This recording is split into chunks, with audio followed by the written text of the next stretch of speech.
Okay, so this is our first installment for lecture 3.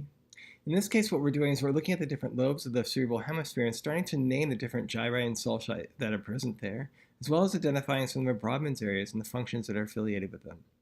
So the first types of divisions are ones that you're probably familiar with, in which we actually see the frontal lobe up here shaded in orange. A lot of these are connected to the McNeil coloring book, which I actually have under, I believe it's under Documents in the Blackboard for you guys to download and to use at your leisure. But this is helpful in terms of being able to help color and just identify and reinforce the learning that we have for neuroanatomy. So the frontal lobe is present here. We have a central sulcus that helps divide that frontal lobe and the parietal lobe. We also then separate out the parietal lobe from the occipital lobe through this parietal occipital sulcus here. And that demarcation, there's an imaginary line that's basically drawn from the parietal occipital sulcus here to the preoccipital notch down here. And that helps to define that anterior boundary of the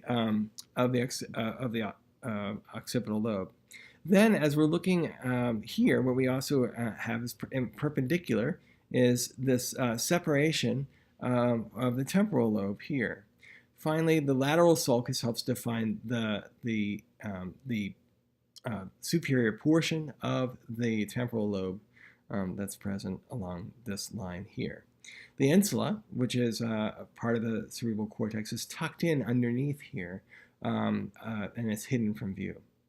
So, fine. When we look at another different perspective of this, and this is looking from a sagittal perspective or a medial view, what we can see is we've cut away and we've separated the two cerebral hemispheres from each other. And we have this is the corpus callosum present here.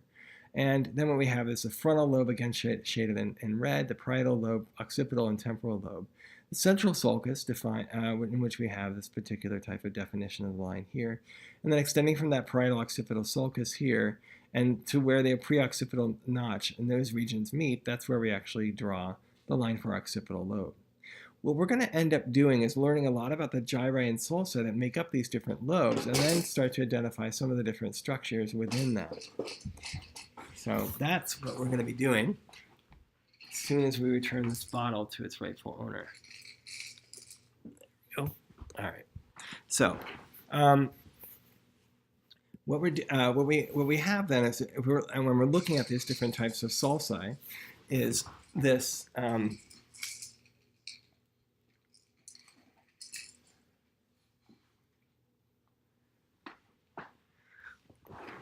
what we have here when we're looking at this at the brain here, these multiple different sulci here. This just takes time to try to get into your brain and where things articulate with each other. As we learn the sulci and the gyri, what you want to be able to do is look at a blank page like this and then be able to fill out and identify the major structures and landmarks that we talk about here. So this just takes a little bit of time here. I'm going to walk through it here. And what we can do is break things up into different lobes. Frontal lobe here, parietal lobe here, occipital lobe here, and temporal lobe down here. And that'll help us to remember some of these different names that we have here. We have the superior frontal sulcus and inferior frontal sulcus here. And then we'll ultimately and later learn about how this separates out these different gyri that are present here. We also have, extending from the lateral sulcus, present here, one of the major structures in the brain, we have the anterior horizontal ramus extending up inward horizontally and anterior into the frontal lobe. The anterior ascending ramus, and so ramus means branch. So you can see it's kind of moving upwards or ascending. And then what we have back here is the posterior ramus extending out into the parietal lobe here from the lateral sulcus.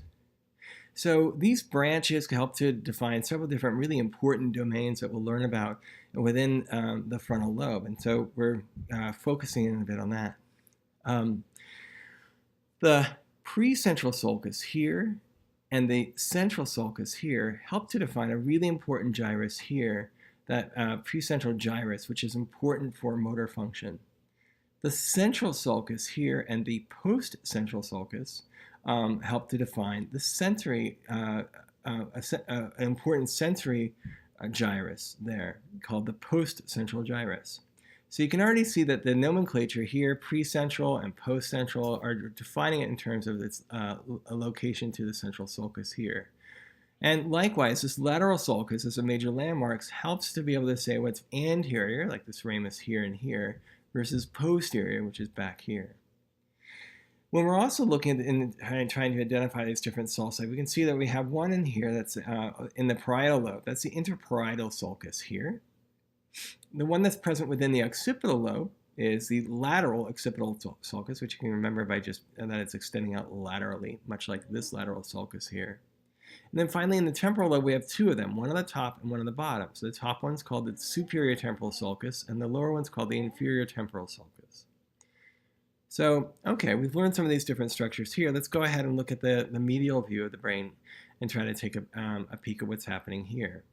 That central sulcus wraps around and extends partially down into along the midline here, and helps to define and separate the frontal lobe here shown in red and the parietal lobe shown here. We also have that parietal occipital sulcus that I mentioned before, and that's present along in here.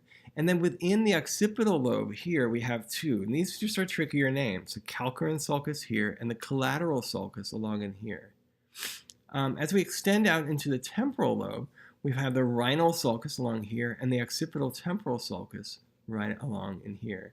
So this is a little bit easy to think about. Rhinal, think about it as nose. There's a lot of olfactory function that's occurring here. And then, like a rhino, if that helps you.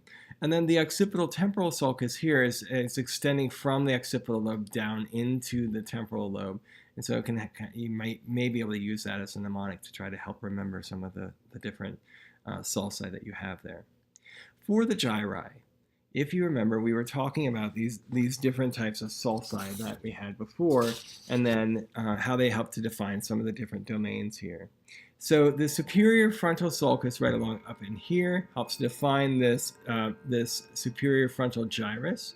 We have the middle frontal gyrus right here, and the inferior frontal sulcus here. That helps to define this domain of the middle frontal gyrus.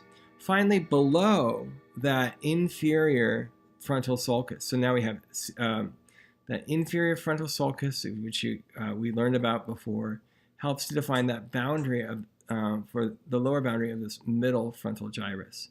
And so that inferior frontal sulcus then helps us to be able to see what's below it, the inferior frontal gyrus, this tissue that's underneath here. And so there's several different parts of it. The pars orbicularis here, the pars orbicularis, which is here, and helps us to be able to think that it's important for near where we have the orbits of the eye. And then what we have is the triangularis here and the opicularis over here. And this sort of steps out and covers part of that insula, which is part of the reason it has that name. So these are very important regions that are important for speech and processing that we'll talk about in a little bit. So we also have the precentral gyrus and the postcentral gyrus. And the central sulcus separates those.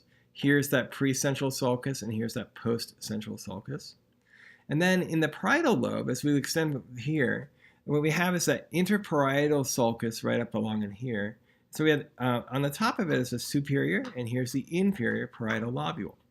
And then in this particular region that we have here, we have the supramarginal gyrus, and this is really important for language acquisition and other types of function that we'll learn about in a little bit. But this posterior ramus that extends off of the lateral sulcus that runs along here helps to define this supramarginal gyrus and how it kind of wraps around. We have the angular gyrus back in this region here. If we look at the temporal lobe, it's broken up into this superior temporal gyrus, middle temporal gyrus, and inferior temporal gyrus. And the lines that are covering this is that superior temporal sulcus and inferior temporal sulcus.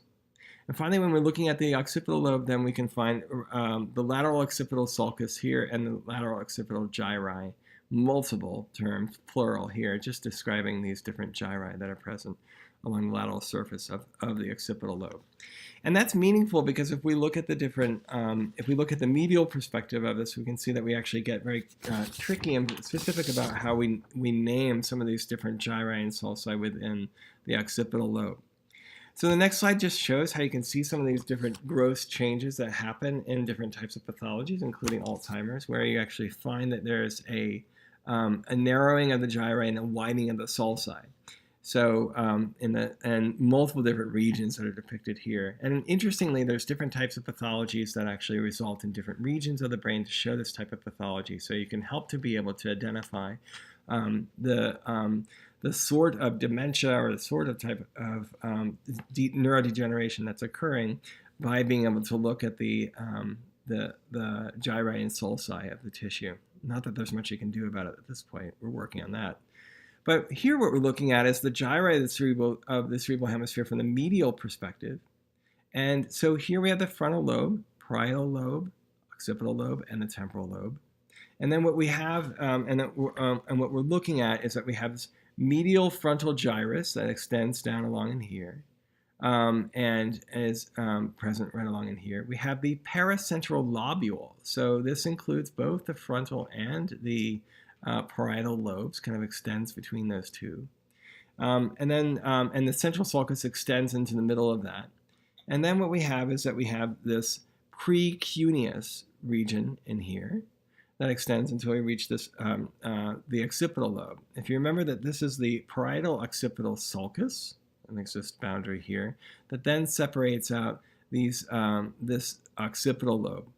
And the cuneus, which is this sort of triangular appearance here, really important because it's part of the visual cortex and is highly mapped in that particular area, is bounded by this parietal occipital sulcus here, and then along in here, the calcarine sulcus.